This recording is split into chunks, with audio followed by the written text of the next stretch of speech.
ikidukwiye tureke abandi batwemere baravye ingeso zacu, baravye inyifato yacu, baravye ibyo dukora batwemere, mugabo ntituba ari twebwe twiyemera, kuko kwiyemera bivyara ubwibone. Abanyabwibone nabo ntibashobora guhagarara imbere y'Imana. Imana iragwanya abibone cyane gose, ariko abicisha bugufi ikabagirira ubuntu, niko ijambo ry'Imana rivuga.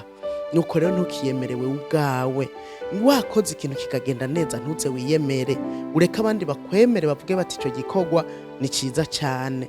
Wavuze ubutumwa bwiza ukabona abantu barabwakiriye, ntuze wiyemere, uko abantu baheza kuvuga ubutumwa bwiza ukabona bariko baragenda babaza abakristo ngo vyagenze neza, kugira bumve ko bababwira biyemere bo nyene ubwabo. Haba namba wiyemeye Imana ntizokwemera, ariko ni waca bugufi Imana izokwemera ikikwemeza abantu.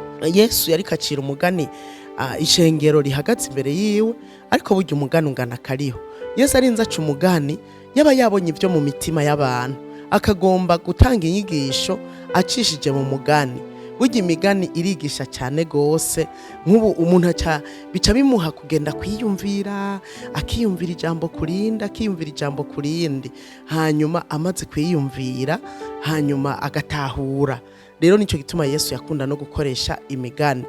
Araca umugani kuri uyu mutoza kori n'umufarisayo.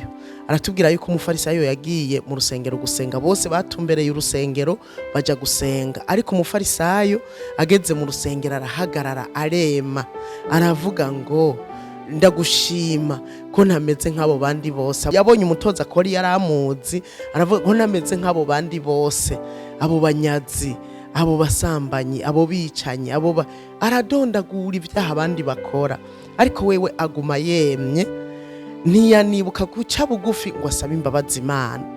Nshuti yanje, iyo tugiye imbere y'Imana, reka kuba uhita ushunguruka usenga ubwira Imana, unayishimira, ni vyiza kuyishimira, ariko ibyo kwiyemera ngo uragororotse uze ubisige hanze, kubera nta muntu numwe agororoka muri iyi si, niko n'ijambo ry'Imana ritubwira, uretse abezwa n'amaraso ya Yesu Kristo. Erega udacumuye muri ubwo bunyazi, muri ubwo busambanyi, muri ubwo bwicanyi, urashobora gucumura mu vyiyumviro, urashobora gucumura mu kudakora icyo wategerezwa gukora, urashobora gucumura mu gukora ikintu naho nyene Imana itagomba gukora.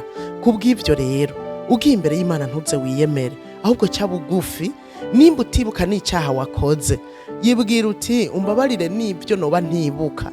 Dawidi ndamukunda, yagira isengesho ryiza cyane, yarasaba imbabazi no kuvyo atibuka. Niko natwe dukwiye kumera.